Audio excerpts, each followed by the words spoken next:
মক্কার তপ্ত মরুভূমি, চারিদিকে থমথমে পরিবেশ। কাফেররা তলোয়ার হাতে খুঁজছে বিশ্বনবী হজরত মোহাম্মদ সাল্লাল্লাহু আলাইহি ওয়াসাল্লামকে। ঠিক সেই মুহূর্তে সৌর পাহাড়ের এক অন্ধকার গুহায় লুকিয়ে আছেন আল্লাহর রাসূল এবং তার প্রিয় সাথী হজরত আবু বকর রাদিয়াল্লাহু আনহু। এই হিজরতের ঘটনার সাথেই জড়িয়ে আছে একটি ক্ষুদ্র প্রাণীর অদ্ভুত এক কাহিনী। কেন মুসলিমরা টিকটিকিকে ভালো চোখে দেখে না? কেন একে মারলে সওয়াবের কথা বলা হয়েছে? আজ আমরা জানব সেই প্রাচীন রহস্য।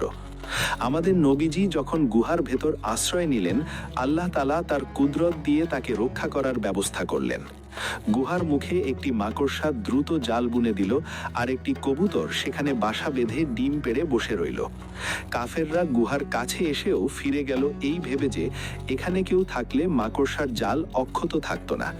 কিন্তু বিভিন্ন বর্ণনায় পাওয়া যায়, যখন মাকড়সা জাল বুনে নবীজিকে আড়াল করার চেষ্টা করছিল, তখন সেখানে থাকা একটি টিকটিকি উল্টো আচরণ শুরু করে। সে তার স্বভাবজাত আওয়াজ করছিল এবং লেজ নেড়ে শত্রুদের দৃষ্টি আকর্ষণের চেষ্টা করছিল, যাতে কাফেররা বুঝতে পারে ভেতরে কেউ আছে। যদিও আল্লাহর ইচ্ছায় সে সফল হয়নি, কিন্তু তার এই আচরণ তাকে চিরকালের জন্য কলঙ্কিত করে। ইব্রাহিম আলাইহিস সালাম ও আগুনের ঘটনা। টিকটিকির এই শত্রুতা কেবল সেদিনই নয়, এর ইতিহাস আরও পুরনো।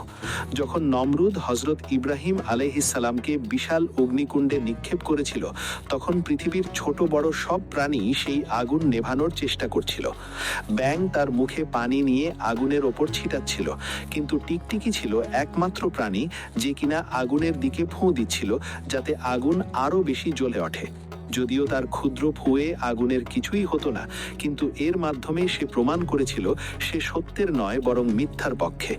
প্রিয় নবী সাল্লাল্লাহু আলাইহি ওয়াসাল্লাম টিকটিকিকে ফুয়াইসিকা বা ক্ষতিকর ছোট অবাধ্য প্রাণী হিসেবে অভিহিত করেছেন।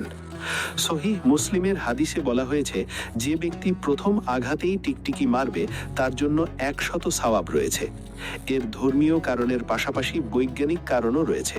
টিকটিকি একটি অত্যন্ত বিষাক্ত এবং নোংরা প্রাণী। এটি মানুষের খাবারে মুখ দিলে বা বিষ্ঠা ত্যাগ করলে মারাত্মক রোগ ছড়াতে পারে। তাই পরিবেশ পরিষ্কার রাখতে এবং ক্ষতি থেকে বাঁচতে একে ক্ষতিকর প্রাণী হিসেবে গণ্য করা হয়। ইসলামের প্রতিটি কাহিনীর পেছনে আমাদের জন্য শিক্ষা রয়েছে। টিকটিকির এই ঘটনা আমাদের শেখায় যে সত্য ও মিথ্যার লড়াইয়ে আমরা কোন পক্ষ নিচ্ছি সেটাই বড় কথা।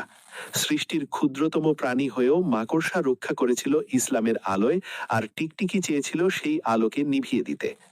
আজকের এই ভিডিওটি যদি তথ্যবহুল মনে হয়, তবে অন্যদের সাথে শেয়ার এবং সাবস্ক্রাইব করুন। মহান আল্লাহ আমাদের সত্যের পথে চলার তৌফিক দান করুন। আমিন।